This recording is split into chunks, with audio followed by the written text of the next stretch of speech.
aberta a sanção desta data.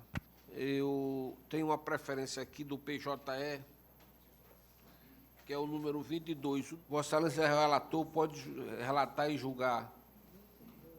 22. Com sustentação oral, senhor presidente? Com sustentação oral. A doutora Érica. Doutora Érica. Dispensa a leitura do relatório, doutora Érica? Tem 15 minutos para fazer a sustentação, Vossa Excelência. Excelentíssimo senhor desembargador, presidente deste egrégio Tribunal de Justiça, através de quem saúda todos os componentes deste colegiado. Bom dia. Elisiane Ferreira da Silva, já qualificada no prazer de mandato de segurança, vem perante Vossa Excelências, através da sua procuradora, apresentar a sustentação oral nos seguintes termos.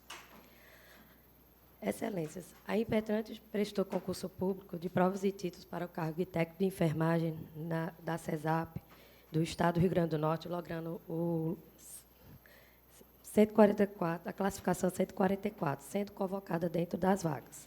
Neste concurso, foram, de cadastro de vagas, foi abertas vagas 155 posições. Tá certo. Quando da convocação da mesma para se tomar posse, esta solicitou a reclassificação, haja vista que, como ela estava se formando junto à Universidade Federal, ainda não tinha sido emitido o certificado de conclusão. Com isso, a CESAP, através de seu secretário, negou o pedido de reclassificação, informando que, como esse concurso tinha sido uma determinação do Ministério Público diante a urgência, eles não poderiam perder tempo.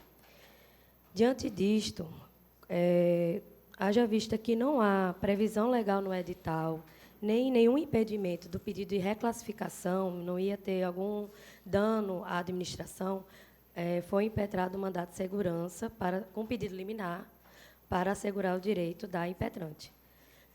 Em sede de liminar, o desembargador relator ele negou, pedindo que a CESAP ou a Procuradoria do Estado se manifestasse. A CESAP não se manifestou, quedou silente, e o Estado do Rio Grande do Norte ingressou a lite por meio de sua Procuradoria, reiterando o indeferimento de forma bem sucinta, com fundamento de inexistir previsão no edital. Assim, não existiria o direito líquido e certo. Entretanto, Excelências, eu discordo desse posicionamento e pelo fato de que não existe nenhuma lei que impeça que ela possa solicitar reclassificação no Estado do Rio Grande do Norte e nada que impeça que ela possa tomar posse com essa reclassificação. Já no STJ, no Superior Tribunal de Justiça, tem várias decisões favoráveis, dizendo que mandato de segurança é cabível para que a parte solicite a sua reclassificação. Isso não impede nada, a administração não incorre em danos, e, além do mais, você vai ter um profissional capacitado que foi classificado antes dos demais que vão ser convocados, com até mais aptidão para poder assumir. É somente um pedido simples, e o mandato de segurança foi nesse sentido, da possibilidade de reclassificação. Hoje em dia, já foram convocados 493, se não me engano. A última convocação foi 8 de março, e para cadastro reserva foram habilitados 801 pessoas. Existem várias jurisprudências nesse sentido, eu vou citar só uma, certo? Para não cansar os senhores, do Tribunal de Justiça do Mato Grosso. Eu vou ler aqui a ementa. Apelação cível e reexame necessário. Mandato de segurança. Candidata que pleiteia o reposicionamento no final da lista dos aprovados. Possibilidade. Observância aos princípios da razoabilidade, economia e eficiência. Sentença mantida. O ponto que foi destacado por nós foi: não há quebra da ordem de classificação ou ofensa ao princípio da legalidade, quando o candidato, impossibilitado de atender à primeira convocação, é transferido para o final da lista de aprovados no certame, em observância aos princípios da razoabilidade, economia e eficiência que igualmente rege a administração pública. Ordem concedida, sentença mantida. Diante disto, Excelência, vem a impetrante requerer respeitosamente a Vossas Excelências que seja concedido o pedido, o mandado de segurança, e também a situação do pedido liminar, até a decisão transitar em julgado. Pois não, muito obrigado, senhora advogada. Passa a palavra ao relator. Senhor presidente, o voto está disponibilizado. A questão me parece simples. Eu estou denegando a segurança e o faço, presidente, por entender que o ato apontado como legal observou estritamente a legalidade. A impetrante, à época da nomeação, ela não possuía a habilitação necessária para o exercício do cargo, bem como inexiste previsão no edital que garanta o reposicionamento no final da lista. E, nesse sentido, eu coloco meu voto precedente do STJ, que não admite a pretensão formulada. Então, eu denego a segurança, presidente. E pelo controle aqui dos votos, nós temos apontado da desembargadora jurídica, a unanimidade foi denegada a segurança. Eu proclamo o resultado. Mais alguma questão nova, votando pelo controle, proclamo o resultado dos termos de denegada a segurança nos termos do voto do relator. Ação penal 080-8570. Relator desembargador Glauber. Sustentação oral, doutor André Augusto de Castro. E do procurador, doutor Marcelo de Oliveira Santos, o uso da palavra. É o 21 do PJE, desembargador Glauber. Está em mesa, senhor presidente. Eu questiono se ambos dispensam a leitura do relatório, tanto... Sem problema. Então, o autor... Dispenso. Tem coro aqui, pelo nosso cálculo aqui, não é isso, Edilvaldo? Porque o desembargador Cláudio Santos, não, suspeição dele de qualquer sorte, a desembargadora Maria Zeneide suspeita, e do mais, afora os demais já anotada a ausência, está com coro completo. Fica com 9 certinha a conta. Ok, Eduardo? Dispensaram a leitura do relatório, senhor presidente? Dispensado. O doutor Cláudio, doutor Castro tem 15 minutos. Não começa por mim, não? Com, aliás, o Ministério Público, doutor Marcelo Santos. Desculpe, doutor Marcelo. Bom dia a todos. Excelentíssimo senhor presidente, senhores desembargadores, nobres advogados, senhores servidores e todos os demais presentes.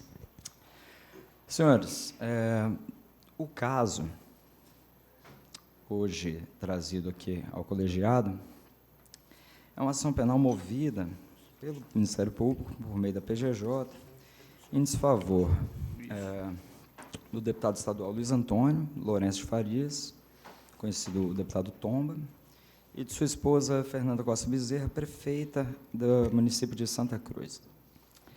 Senhores, antes de passar a falar do fato em si, eu queria desde logo deixar bastante claro que depois de uma sequência de insucessos, o Ministério Público se rendeu, se curvou ao entendimento jurisprudencial tanto dessa Corte quanto do STJ relativo à situação dos funcionários fantasmas,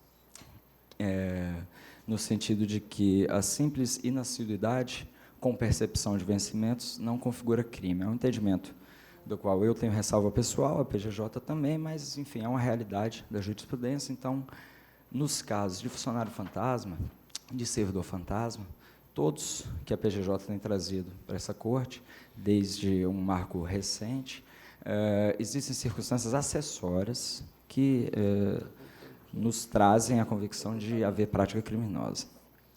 Outro esclarecimento, senhores, é relativo à questão de distribuição de cargos cargos comissionados em troca de apoio político.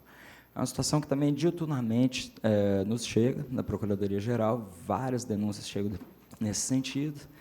E, enfim, após muito debate também, chegamos a uma posição interna na Procuradoria de que, por mais criticável e danosa que seja essa prática, ela, por si só, não é criminosa.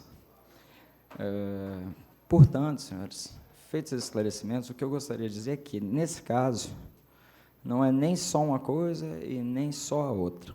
O esquema tratado na nossa ação penal, ora, sob a apreciação do colegiado, é de distribuição de cargos para funcionários fantasmas em troca de apoio político. Então, é uma junção de duas situações que têm sido consideradas atípicas, configurando, sim, um fato típico do delito de corrupção, inclusive com a vantagem indevida justamente pelo fato da não contraprestação. Pois bem, senhores, o que aconteceu nesse caso, muito brevemente, foi que ainda em 2013, no início do mandato da prefeita de Santa Cruz, havia uma maioria, a Câmara Municipal de 9 vereadores, havia uma maioria de 5 formada em torno da oposição à prefeitura. E isso gerou, naturalmente, uma dificuldade governamental, de modo que a prefeita e seu esposo, ora denunciados, engendraram, dentre outros aspectos, dentre outras ofertas, que foram tratadas em processos diferentes, não são objeto da presente ação, esse esquema de distribuição de cargos na Assembleia Legislativa em troca de apoio político, o que foi até o sucesso, logrando-se, além de fortalecer a base de apoio, né, porque alguns dos cargos foram para a base de apoio, logrou-se a inversão desse quadro com a obtenção de maioria. Um dos vereadores, o vereador Jefferson Monique, ele passou para o lado da situação justamente em razão desse cargo que foi oferecido a um antigo assessor seu e amigo pessoal, que faleceu e depois passou para a sua própria esposa. Pois bem, senhores, muito brevemente, esses são os fatos. A peça de defesa afirma duas questões processuais em que pretende inquinar que trazer a nulidade do processo, né? Primeiramente, acerca de uma medida cautelar de quebra de sigilo de dados telefônicos, foi aventado na defesa prévia que houve uma indução em erro do desembargador relator, na medida em que o Ministério Público teria narrado uma suposta prática de peculato e agora a denúncia vem pela corrupção ativa. Bom, senhores, na época, a hipótese investigativa era mesmo de peculato. Então, assim, o início da investigação, o fato não está pronto, a opinião delicti não está formada. Era o que havia, evoluiu no sentido da corrupção. O que é importante dizer, e decisivo, é que todos os fatos de que o Ministério Público dispunha, na época, foram descritos na peça, foram devidamente narrados e colocados sob apreciação do judiciário, do relator. Então, o magistrado não se sujeita à tipificação, à qualificação dos fatos adotados pelo MP, sequer na ação penal, quanto mais em uma cautelar. Então, no entender do Ministério Público, essa circunstância não tem o condão, de forma alguma, de tornar nula essa prova, que, inclusive, foi obtida em respeito à cláusula de reserva de jurisdição e com autorização do relator. Da mesma forma, excelências, também foi aventado pela defesa a questão, uma suposta nulidade da delação, das provas oriundas da colaboração premiada. Todo esse esquema foi inicialmente denunciado por uma vereadora e por seu marido, seu esposo, que firmaram um acordo de colaboração com o Ministério Público. Essa questão não é estranha a essa corte, esse acordo já foi objeto de apreciação aqui, objeto de decisão por esse mesmo colegiado, no processo 2017-005918, dígito 4, no qual foi assentada, confirmando-se a homologação do acordo pelo relator, foi assentada a legalidade e a regularidade desta colaboração premiada. Enfim, dispensando, então, maiores comentários sobre a legalidade também deste meio de obtenção de prova. Senhores, outra questão aventada pela defesa foi relativa à conduta da prefeita. Diz a defesa que a inicial acusatória não descreve oferecimento de cargos, oferecimento ou promessa de vantagem devida por parte da prefeita, da senhora Fernanda. Bom, senhores, sabemos que, nesse tipo de criminalidade, a prática do núcleo da ação típica, ela não é, quase nunca, ela é feita por quem está numa posição de chefia. A autoria, nesses casos, ela é regida, no mais às vezes, pela teoria do domínio do fato, e não é outra essa hipótese. A prefeita era a principal beneficiária de todo o esquema. Todo o esquema de oferta de cargos em troca de apoio se dava para que o seu próprio governo, seu próprio mandato à frente da prefeitura fosse viabilizado perante a Câmara de Vereadores.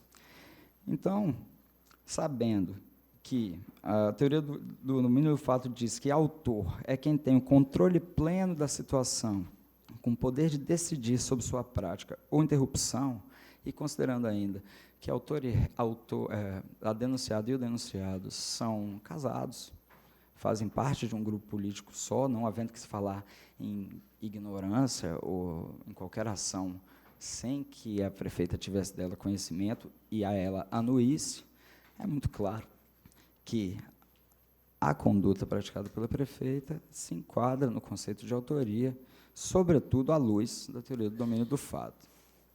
E, por fim, senhores, pretendo fazer uma sustentação bem curta, sobre a justa causa da ação penal, foi arguído também, na peça defensiva, que a ação penal careceria dessa justa causa.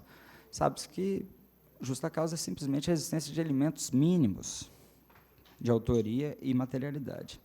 Pois bem, senhores, a peça acusatória ela tem 45 páginas, das quais mais de 30 são apenas de descrição de conduta. E essa descrição das condutas ela é toda referenciada em provas. Toda referenciada em várias provas produzidas ao longo da instrução do procedimento investigatório criminal, que, diga-se, foi devidamente supervisionado por essa corte. Todas as provas foram produzidas sob o crivo da supervisão do desembargador relator. Pois bem, a denúncia referencia depoimentos de 5 testemunhas, notícias veiculadas na imprensa local, algumas provas documentais, quebra de sigilo de dados, autorizada judicialmente, e quebra de sigilo bancário, também autorizada judicialmente. Portanto, senhores, não se trata de imputação de conduta com base apenas na palavra de colaboradores. Hoje é mais que ser disso, que a palavra do colaborador, que as declarações do colaborador premiado não constituem por si só prova e também não constituem por si só meio hábil a configurar a justa causa. Agora, havendo elementos de corroboração, como de fato, no caso, há vários e fortes, não há outra, no entender do Ministério Público, sorte que mereça essa ação, senão a recebimento da denúncia. Senhores, de tudo isso, a discussão minuciosa do conteúdo probatório, o debate aprofundado acerca das repercussões jurídicas, a questão que foi controvertida na peça defensiva sobre a condição de fantasma ou não, isso tudo envolve uma discussão probatória que, no entender da Procuradoria-Geral de Justiça, não é adequada ao presente momento processual. Estamos em fase apenas de recebimento da denúncia e fase na qual vigora o princípio do indúbio pro societate, e a denúncia oferecida pelo Ministério Público, ela vem calçada em fortes elementos de prova, ela descreve os fatos, ela não é nem de longe inepta, ela qualifica o crime, indica testemunhas. Sendo assim, muito brevemente, o Ministério Público apenas reitera os termos da denúncia e pede a esse colegiado que a receba, dando início à fase de instrução processual. Muito obrigado. Muito obrigado, senhor presidente.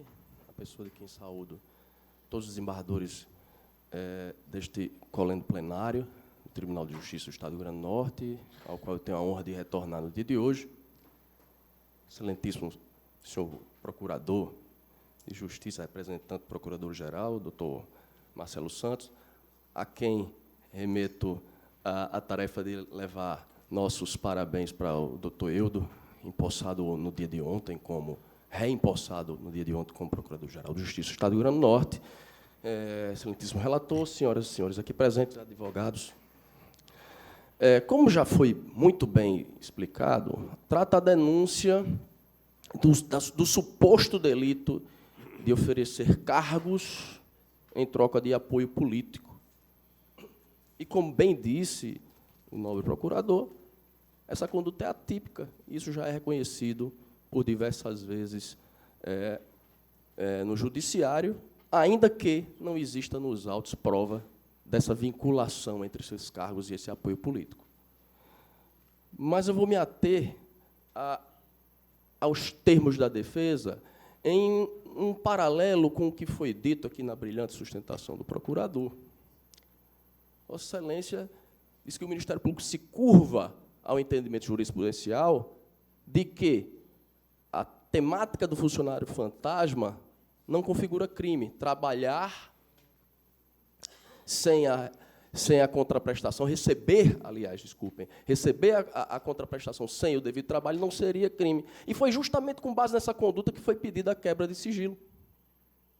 Essa conduta que Vossa Excelência acabou de reconhecer é atípica. E, se não me falha o senso jurídico, esse reconhecimento do Ministério Público que a conduta é atípica seria, em tudo e por tudo, a razão do acolhimento da preliminar. Ou seja, direitos fundamentais foram descortinados com base num pedido fundamentado numa conduta típica, reconhecida aqui na tribuna. A conduta é formal e materialmente atípica, ainda que fosse no início da investigação. Muito embora eu discorde que, ao pedir uma medida cautelar penal, o Ministério Público já não tem elementos para denunciar. Por quê? Porque é necessário, na cautelar penal, que se demonstre a materialidade do crime. A autoria, bastam os indícios. Mas há de haver um crime. Uma cautelar penal não pode promover uma fishing expedition. O Ministério Público não pode primeiro lançar a cautelar penal para depois descobrir qual é o crime que está ocorrendo. O nosso direito não alberga esse tipo de conduta. E tendo em vista que foi reconhecido aqui na tribuna a atipicidade da conduta na qual se baseou o pedido da cautelar, a defesa reitera o pedido de nulidade dos descortinamentos, com o seu desentranhamento dos autos e sua destruição. Passando adiante, vamos tratar da preliminar sobre a nulidade dos frutos do acordo de colaboração.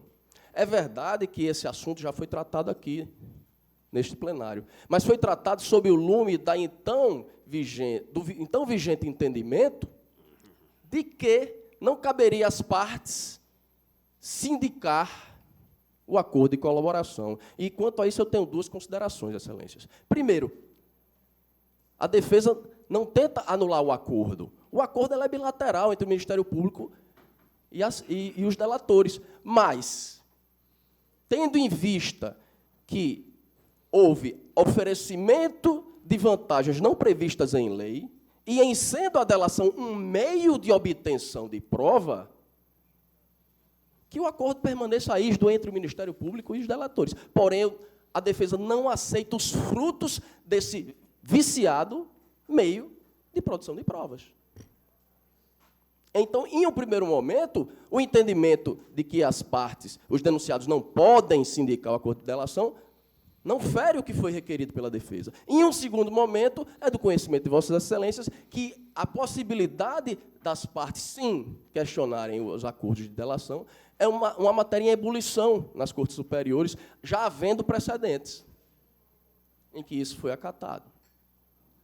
Então, este é outro momento, é uma nova circunstância, com alteração, inclusive, dos entendimentos jurisprudenciais, e a preliminar merece novamente ser analisada com o fito de, sim, rejeitar os frutos desse viciado meio de produção de provas para a ação penal em discussão.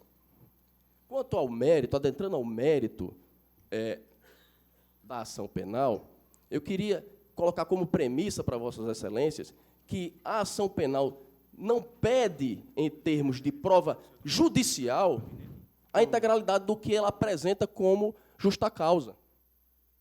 Existem pessoas que foram ouvidas no afã de se comprovar que havia a figura do funcionário fantasma, que não foram arroladas como testemunhas.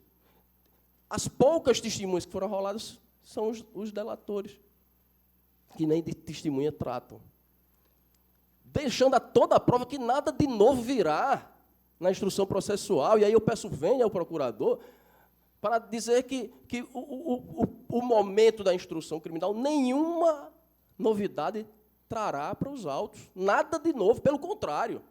O universo probatório judicial foi afunilado pelo Ministério Público. Não virá uma prova sequer a mais.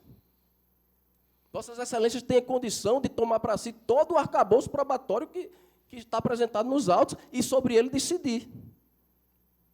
Decidir que, muito embora tenha sido brilhante o doutor Marcelo ao tratar aqui da teoria do domínio do fato, ela não está na inicial. Isso não foi analisado na inicial, nem muito menos comprovado. Nós não podemos entender que o casamento entre os dois acusados autoriza de automático e de pronto, como uma relação de causa e efeito, a aplicação da teoria do domínio do fato. Mas é isso que o Ministério Público tenta fazer. Porque nenhuma conduta foi atribuída à doutora Fernanda Costa Bezerra. Então, somente o fato de ser a suposta beneficiária do hipotético crime.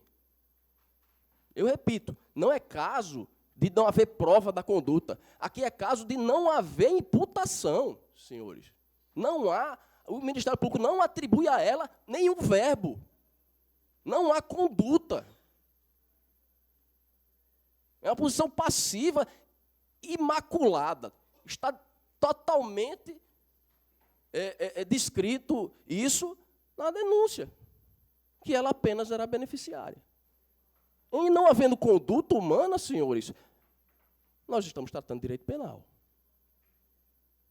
Não é aqui a figura do abuso de poder eleitoral que em tese, o beneficiário poderia responder. Não, nós estamos tratando aqui de direito penal. Mas para adentrar ainda na questão propriamente da conduta que é atribuída ao deputado Tomba Farias, foi aqui muito bem colocado que o funcionário fantasma não constitui, a figura do suposto funcionário fantasma não constitui crime. A troca de cargos por apoio político também não. Mas não há provas, não há menor indício nos autos de que tenha ocorrido um ou outro. Não há nenhum indício de que os nomeados não trabalhassem, pelo contrário. Os nomeados, eles eram vinculados ao escritório de representação do deputado na cidade de Santa Cruz, um escritório legal, legítimo, segundo as regras da casa, registrado na Assembleia, funciona como um segundo gabinete, e lá desempenhavam seus trabalhos. A própria, Excelências, a denúncia carreia aos autos o depoimento da delatora Gilcele, que, indagada pelo promotor Afonso de Ligório, se havia prestação de serviços, ela diz claramente, serviços políticos. Ela diz que havia prestação de serviços. E então, o excelentíssimo promotor Afonso tenta desvirtuar o que seriam serviços políticos para dizer que seriam serviços eleitorais ou coisa que o valha. Mas a delatora diz que havia prestação de serviço por parte dessas pessoas. A própria delatora que tenta classificar isso como um trabalho, aliás, uma situação de funcionário fantasma. Em tudo e por tudo isso não existe, Excelência. O Ministério Público viu pessoas para tentar comprovar que essas pessoas tinham outro emprego, outro trabalho.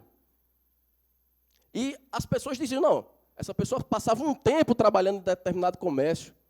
Não, mas um tempo ou todo o tempo? Há uma nítida indução para tentar formalizar que as pessoas não teriam tempo de prestar os seus serviços.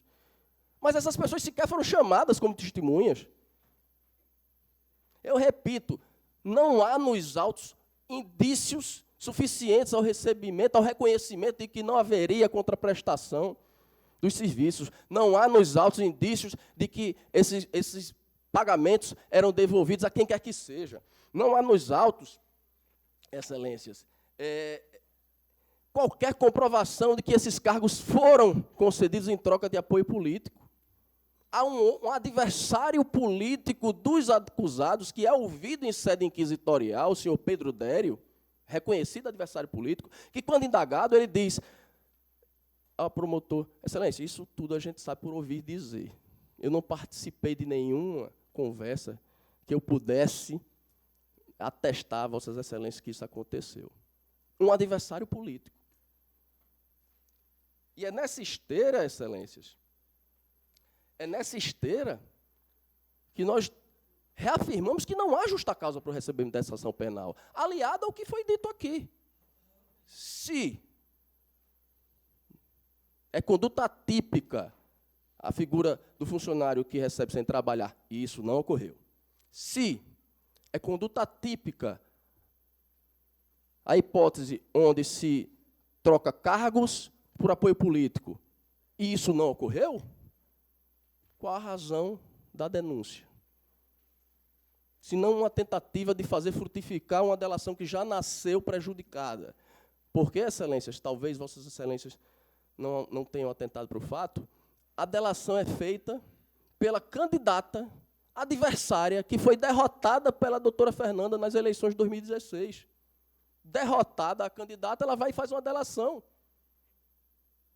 Nós não podemos dar margem, dar crédito a esse tipo de conduta, sob pena da justiça criminal, virar um instrumento de vingança política.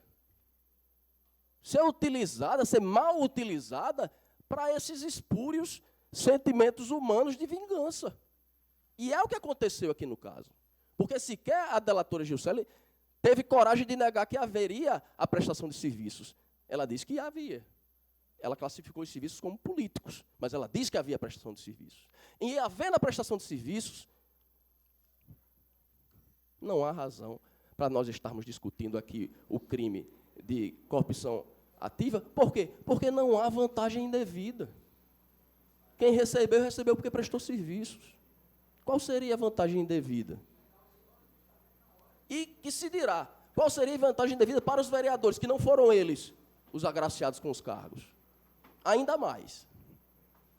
Então, excelências, em tudo e por tudo, a defesa reitera todos os termos da resposta apresentada, porque não somente as provas são nulas, como são insuficientes para fundamentar o recebimento da denúncia, porque são única e exclusivamente baseados em depoimentos de delatores, circundados por elementos que sequer foram repristinados no requerimento probatório da fase judicial. E é por isso que nós pedimos o acolhimento das preliminares e, em havendo análise do mérito, o não recebimento da denúncia. Muito obrigado. Obrigado, doutor André. Eu passo a palavra ao relator. Obrigado, senhor presidente. Senhor presidente, o voto está disponibilizado já há algum tempo. Com relação às preliminares, eu estou rejeitando... Pois não? Já tem os votos. O protocolo já tem os votos aqui já Colhidos. Já manifestado no sistema e ante a sustentação oral, se não tiver alguma alteração ou pedido de esclarecimento, eu acho que já pode proclamar, está a unanimidade. Perfeito, desembargador amigo. Já foram proclamados, já foram digitalizados todos os votos e acompanha o relator, Vossa Excelência, pela rejeição da denúncia. Exatamente. Pelo não recebimento da denúncia. Ok? Eu proclamo o resultado dos termos do voto do relator. Muito obrigado. Vamos para a pauta do dia. O mandado de segurança coliminar 2017-010-538-539, disto 5, da relatoria do desembargador Vivaldo. Está de mesa, excelência? Está em mesa, excelência. Pode Relatar aí. Impetrante Liângela Borges, impetrante governador do Estado, secretário de Administração e Recursos Humanos. A matéria aqui é promoção vertical de professor. A preliminar de legitimidade passiva de causa do governador do Estado, que eu estou suscitando. E no mérito, eu estou concedendo parcialmente a segurança para determinar que a autoridade coatora, após o trânsito em julgado, proceda com a promoção vertical da impetrante para o nível 4P e com progressão horizontal para a classe B, no cargo de professor da rede pública estadual, com implantação e remuneração correspondente, retroagindo dos efeitos financeiros a partir da impetração do mandamos, é como eu estou encaminhando o voto, excelência. Alguma discrepância do voto do relator? Não. Proclamando o resultado dos termos do voto do relator. Aliás, só retificando, a preliminar é suscitada pelo governador, né? Ok. O segundo é o mandado de segurança preliminar 2017-0900, dígito 0, da relatoria de Vossa Excelência ainda. Em mesa, excelência, impetrante Lívia Ferreira, impetrante secretário de Administração dos Recursos Humanos, mesma matéria, promoção vertical, aqui a preliminar de legitimidade passiva de causa suscitada pelo secretário de Administração e dos Recursos Humanos do Estado, que eu estou rejeitando a preliminar, né? É preliminar de legitimidade passiva de causa do governador do Estado, essa sim, suscitada de ofício por este relator, e no mérito, concedendo a segurança para determinar que a autoridade coatora, após o trânsito em julgado, proceda com a promoção vertical da impetrante para o nível 4P, classe A, do cargo professor, é como eu estou encaminhando o voto, excelência. Alguma votação discrepante do voto do relator? Proclamo o resultado. Concedida a segurança parcialmente nos termos do voto do relator. O terceiro é o mandado de segurança preliminar 2001-1441, impetrante Emanuel Cristóvão de Oliveira Cavalcante. Excelência, eu vou ler a ementa, parece bastante esclarecedora. Impetrado secretário de Administração e Recursos Humanos. Direito Administrativo Constitucional, mandado de segurança. Acórdão que concedeu a segurança, assegurando ao impetrante o direito à incorporação da parcela autônoma ao seu provento básico, excluindo do teto remuneratório as vantagens de caráter pessoal. Reexame pela sistemática da repercussão geral, tese firmada pelo Supremo Tribunal Federal nos autos do recurso extraordinário 606-358 de São Paulo, tema 257. Eficácia vinculante ao aludido julgamento, artigo 927.3 do Código de Processo Civil de 2015.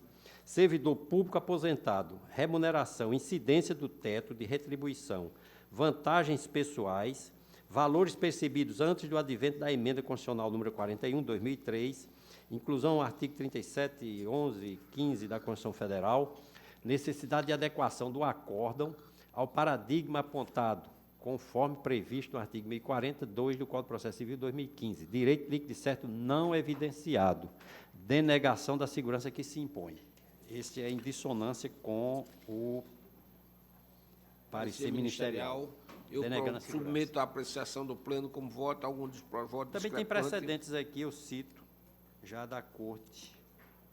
Proclamo o resultado nos termos do voto do relator. Denegada a segurança. O próximo é de Vossa Excelência ainda de Barra do Vivaldo, é o mandado de segurança preliminar 2017-013-970, impetrante Noaldo Medeiros. Aqui volta a matéria da promoção vertical de professor, preliminar de ilegitidade passiva de causa do secretário de Educação e Cultura e dos Desportos do Estado, suscitada de ofício pelo relator. E, no mérito, concedendo a segurança para determinar que a autoridade coatora, após o trânsito julgado, proceda com a promoção vertical do impetrante, idêntico aos outros. É como eu estou conduzindo o voto, excelência. Submeto à apreciação do Pleno o voto do relator. Como voto, eu estou disponibilizado. Proclamo o resultado dos termos do relator. Denegada a segurança, né, Eduardo? Concedida a segurança em consonância com o voto do Ministério Público, né, com o parecer. Em consonância, como eu me recordo. O próximo quinto é o mandado de segurança sem liminar 2017-05676, dígito 2, impetrante Luiz Oliveira da Silva e outros. Advogado Dr. Fábio Luiz Monte de Holanda e outros, impetrado governadora do Estado, impetrado secretário de Administração de Recursos Humanos, secretário de Educação e Cultura, diretor-geral da primeira diretoria regional DIRED. Relator do desembargador Amilcar Maia. Está em mesa, excelência. Está em mesa, senhor presidente. A matéria tratada no presente mandado de segurança, já identificado por Vossa Está em Excelência, impedimento de desembargadora Judite. é bastante simples. A leitura, a ementa bastante clara a respeito da matéria tratada. Eu lerei qualquer outra dúvida poderei tirar dos colegas. Mandado de segurança. Chamada pública para a seleção de servidor de rede estadual de ensino, visando compor a equipe de gestão dos Centros Estaduais de Educação Profissional, CEP. E legitima a passividade de causa diretor-geral do primeiro direto, acolhimento, exclusão no polo passivo da ação mandamental, quanto ao mérito. Candidato aprovado em segundo lugar para o exercício de função gratificada, diretor da CEP de Extremóis. Convocação do terceiro colocado, alegação de preterição, inocorrência, não comprovação da compatibilidade de horários entre o cargo por ele exercido de auditor fiscal do município com a função gratificada de diretor de escola, impossibilidade de nomeação, jornada de trabalho incompatível, exceção à regra constitucional disposta no artigo 37, inciso 6, a linha B da Constituição Federal, não demonstrada, direito líquido e certo, não caracterizado, ordem conhecida, porém denegada, senhor presidente. Pela denegação da ordem? Pela denegação da ordem. Algum questionamento do relato dos embargadores presentes? Submetendo à votação. Denegada a ordem dos termos do voto do relator. Nesse 9, o ação rescisória 2014, 4732, dígito 4, autor Estado do Rio Grande do Norte, procuradora doutora Jaqueline Maia Rocha Bezerra, réus, vários réus, Maria Margarida Dantas e outros. Há um impedimento da desembargadora Maria Zeneide, o relator foi o desembargador Vivaldo Pinheiro. Após o voto do relator, julgando procedente a rescisória, reconhecendo a prescrição da pretensão executiva do réu, pediu vista dos autos antecipadamente do desembargador João por Deus. Os demais desembargadores declararam aguardar o voto de vista. Está em mesa, desembargador João? Está em mesa, presidente. Pode. Presidente, desembargador por Deus, Vossa Excelência pediu vista e nós conversamos posteriormente, as assessorias conversaram, nós reexaminamos, eu reexaminei a matéria e estou fazendo uma adaptação ao voto, que vai agora coincidir com o voto do desembargador Dilermando e com o posicionamento que Vossa Excelência já me antecipou que tinha tomado. E eu presto apenas alguns esclarecimentos da seguinte forma. Compulsão dos autos, vê-se que, em um primeiro momento, a orientação da jurisprudência desta Corte de Justiça quanto à matéria em questão vinha sendo pela improcedência das ações rescisórias, analisadas sob o fundamento de que o Estado teria contribuído substancialmente para a propositura das execuções de sentença, após o quinquênio legal, ao protelar a apresentação dos documentos necessários para a confecção dos cálculos executivos. Aí transcrevo os precedentes. E mais adiante eu digo, por sua vez, em recente julgamento, 30 de janeiro de 2019, nos mesmos autos da supramencionada ação rescisória, da relatoria do eminente desembargador Cláudio Santos, em que este havia restado vencido, o Tribunal Pleno, em juízo de retratação, assim se manifestou. Aquela questão que nós expusemos na sessão passada. O Tribunal mudou o posicionamento. Transcrevo esses acórdãos, inclusive um meu, de 29 de 5 de 19, nessa linha, e digo, tal posicionamento se deu em razão do Superior Tribunal de Justiça no julgamento do RESP 1336-026 Pernambuco, procedido sob o regime de recursos repetitivos, temas 880, ter estabelecido algumas premissas a serem consideradas na interpretação da questão. Transcrevo a ementa da relatoria do ministro Hugo Fernandes, que já foi bastante citada aqui. Aí digo, ocorre que no exame de embargos declaratórios contra esse julgado, oposto por Maria da Conceição Pereira de Souza e outros, a Corte Superior, a par de correções e esclarecimentos, modulou os efeitos decorrentes do comando contido no acordo embargado, com base no artigo 927, parágrafo 3º do Código de Processo Civil de 2015, conforme a ementa a seguir transcrita. O voto foi readaptado e está disponibilizado.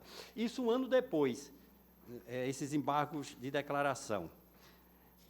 Aí eu transcrevo aqui o acórdão da relatoria do ministro Hugo Fernandes e digo, em uma interpretação literal do que restou decidido nos referidos embargos, aspas, para as decisões transitadas em julgado até 17 de março de 16, quando ainda em vigor o CPC de 73, e que estejam dependendo para ingressar com o pedido de cumprimento de sentença do fornecimento pelo executado de documentos ou fichas financeiras, fecha aspas, poder-se-ia entender, como até então vinha me posicionando, que os efeitos modulatórios alcançariam apenas as decisões transitadas em julgado até 17 de março de 2016, cuja execução ainda não tivesse sido promovida na dependência do fornecimento de documentos ou fichas financeiras pelo Estado. Acrescento, porém, após esclarecimento advindo do próprio STJ, em seguida à referida modulação, revejo o meu posicionamento anterior, passando a aplicar uma interpretação sistêmica ao julgado. Isto porque, nos autos do agravo interno, agravo regimento do recurso especial 139, 557, 46, Rio Grande do Sul, da relatoria do ministro Francisco Falcão, ressaltou-se que a modulação em análise, embora refira-se às execuções ainda não providas, abrange também as decisões transitadas em julgado na vigência do Código de Processo Civil de 73, cujas execuções já tenham sido propostas, como no caso trazido a julgamento. Transcrevo o acórdão aqui do ministro Francisco Falcão, 16 de 5 de 19, já deste ano. E mais um outro aqui da relatoria do ministro Herman Benjamin, de 9 de maio de 2019. E concluo já dizendo o seguinte, assim, considerando que a decisão exequenda transitou em julgado em 28 de abril de 2003, portanto, em data anterior ao marco temporal fixado por ocasião da modulação dos efeitos do paradigma repetitivo, 30 de 6 de 17, tendo a execução sido ajuizada em 24 de março de 2011, a pretensão autoral não merece prosperar, não havendo que se falar em prescrição da pretensão executória. Transcrevo vários acordos aqui de outros tribunais, Tribunal de São Paulo, Tribunal de Justiça, TRF, 5ª Região, e concluo, diante de tais considerações, em consonância com o parecer da 17ª Procuradoria de Justiça, em substituição legal à 13ª Procuradoria, julgo improcedente a ação rescisória. É como eu estou encaminhando o voto, Excelência. Doutor Cordeiro. Exato, como bem pontuou o ilustre relator, nós conversamos no decorrer da semana e, diante da adequação do voto, inclusive, esses embargos foram julgados somente um ano depois da primeira decisão do RESP, e considerando, inclusive, presidente, que o RESP repetitivo, ele já transitou em julgado também no dia 24 de abril de 2019. Isso. Ou seja, não cabe mais embargos. Né? Temos mais 2 embargos. Então, eu acompanho o relator nessa adequação. Então, eu proclamo o resultado do nono juntamente com o 10º. Viu, desembargador de Lermando? E esse 9 é julgado juntamente com o 10º, que é aquele, não é isso? Então, o relator julga improcedente a rescisória dos termos do voto do relator, em consonância com o parecer ministerial, ok? Correto? Então, está certo. Julgado o 9 e o 10. Vamos para a pauta do dia. Ação direta de inconstitucionalidade com pedido de liminar. O requerente é o prefeito municipal de Galinhos, advogado Dr. Edson Gutenberg de Souza Filho, requerido Câmara Municipal de Galinhos, advogada Dr. Maria Almaíris Carolina da Costa Batista da Trindade, relator de Bardão e Bandeira Monteiro. Está em mesa, Excelência? Em mesa, presidente. Pode. A emenda consta o seguinte: constitucional, ação declaratória de inconstitucionalidade, Lei Municipal de Galinhos, número 398, de 2017. Emendas ao projeto de lei que implementaram aumentos de remuneração de servidores, matéria de iniciativa exclusiva do chefe do Poder Executivo Municipal. Inconstitucionalidade das emendas questionadas por de respeito ao disposto nos artigos 46, parágrafo 1º, inciso 2º, A e artigo 47, primeiro, da Constituição do Estado do Rio Grande do Norte. Precedentes jurisprudenciais, declaração de inconstitucionalidade com efeito ex tunc, procedência da ação. Algum voto discrepante do relator? Julgada a ação direta de inconstitucionalidade nos termos do voto do relator, como proclamado. O 12 ainda é de relatoria de Vossa Excelência, ação direta de inconstitucionalidade 2016-012-804, distrito 6. Está em mesa? Também está em mesa, presidente. A emenda consta ação direta de inconstitucionalidade, artigos 34, inciso 11, parte final, e 47, caput e inciso 2º da Lei Orgânica do Município de Itajá. Interferência do Poder Executivo Municipal em matéria privativa da Câmara de Vereadores. Afronta aos princípios da separação dos poderes e da simetria, inconstitucionalidade dos dispositivos questionados por desrespeito aos artigos 2º e 35, segundo da Constituição do Estado do Rio Grande do Norte. Declaração de inconstitucionalidade parcial, sem redução de texto, com efeitos ex tunc, procedência da ação. Submeto à votação do plenário. Algum voto discrepante? Proclamo o resultado dos termos de ação direta de inconstitucionalidade, dos termos do voto do relator. Eu passo a presidência para a desembargadora Judite para eu votar 5 agravos aqui internos. Pois não. O primeiro dele é o embarque da declaração de recurso extraordinário em ação civil originária 2014-02612. Correto? Embargante ao Estado do Rio Grande do Norte, procuradora doutora Juliana de Moraes Guerra, embargado do município de Upanema, advogado Bruno Macedo Dantas. O relatório é o seguinte, eu leio a ementa. Processo civil, embargo da declaração contra a decisão que negou o provimento ao agravo interno no recurso extraordinário, artigo 1022 do Código de Processo Civil. Aplicação de paradigma julgado na sistemática da repercussão geral. Tema 653 do STF. Pretendida rediscussão da matéria em sede de embargos, inexistência de omissão, contradição, obscuridade ou erro material. Embargo da declaração conhecidos e rejeitados. Esse é o primeiro. Pronto. Alguém precisa de algum esclarecimento? Alguma divergência? Proclamo que é unanimidade nos termos do voto do relator. O segundo é o embargo da declaração em agravo interno e recurso extraordinário em ação civil originária 2015-1706, distrito 3/012. Embargante, município de Lagoa de Velho, advogado Tiago Caetano de Souza, embargado do Estado do Rio Grande do Norte, procurador Rodrigo Tavares de Abreu Lima. Processo civil, embargo da declaração contra a decisão que desproveu o agravo interno. Artigo 1022 do CPC, aplicação de paradigma julgado na sistemática e repercussão geral.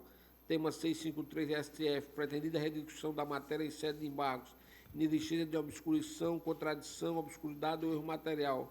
Embargo da declaração conhecidos e rejeitados. Alguma discrepância? Proclamo que foram rejeitados os embargos à unanimidade de votos. Pode identificar o próximo, Excelência. Terceiro, os embargos da declaração em agravo interno e recurso extraordinário em ação civil originária 2015-68676/01. A embargante do município de Triunfo, Potiguar, advogado Humberto Antônio de Barbosa Lima, embargado do Estado do Rio Grande do Norte. Procuradora doutora Magda Letícia de Azevedo Lopes Câmara. Processo civil, embargo da declaração contra a decisão que desproveu o agravo interno. Artigo 1022 do CPC. Aplicação de paradigma, julgado na sistemática da repercussão geral.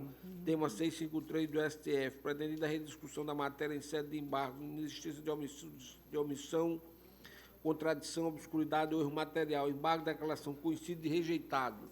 Alguma discrepância? Proclama a unanimidade rejeitados os embargos.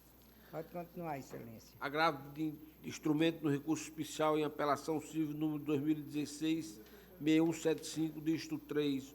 Origem terceira vara de execução fiscal municipal e tributária da comarca de Natal. Agravante município de Natal. Procuradora doutora Susana Cecília Corteiro de Araújo e Silva. Agravado Everaldo Francisco da Silva. Agravo interno, decisão que inadmitiu recurso especial em aplicação de paradigma julgado em sede de recurso repetitivo. RESP número 1045/452/BA. Tema 166, execução fiscal, substituição da certidão da dívida ativa. Impossibilidade, apenas cabível no caso de inexistência de erro material ou formal. Argumentação do agravante insuficiente a ensejar a modificação da decisão vergastada. Agravo retido, agravo interno, conhecido e desprovido. Alguma divergência? Proclamado desprovimento do agravo, nos termos do voto do relator, à unanimidade. E, finalmente, o agravo interno do recurso especial em apelação civil 2018, 563/4, origem primeira vara da execução fiscal municipal e tributária da comarca de Natal, agravante município de Natal, procurador Nair Gomes de Souza Pitombeira, agravado João Deodato Filho. Processual civil e tributário, agravo interno, decisão que inadmitiu o recurso especial, artigo 1042 e 1041 do CPC, execução fiscal, IPTU, certidão de dívida ativa, substituição antes da aprovação da sentença para a inclusão do novel proprietário, impossibilidade, súmula 392 do STJ, recurso repetitivo, julgamento do paradigma 1045-452/Bahia, decisão objulgada que se alinhou à orientação fixada pelo STJ, argumentação do agravante insuficiente a ensejar a modificação da decisão vergastada, agravo interno conhecido e desprovido. Todos de acordo, desprovimento à unanimidade de votos. Devolvo a presidência a Vossa Excelência. Recebo com muita honra, senhora desembargadora. Vamos agora para o PJE, fim dos processos físicos.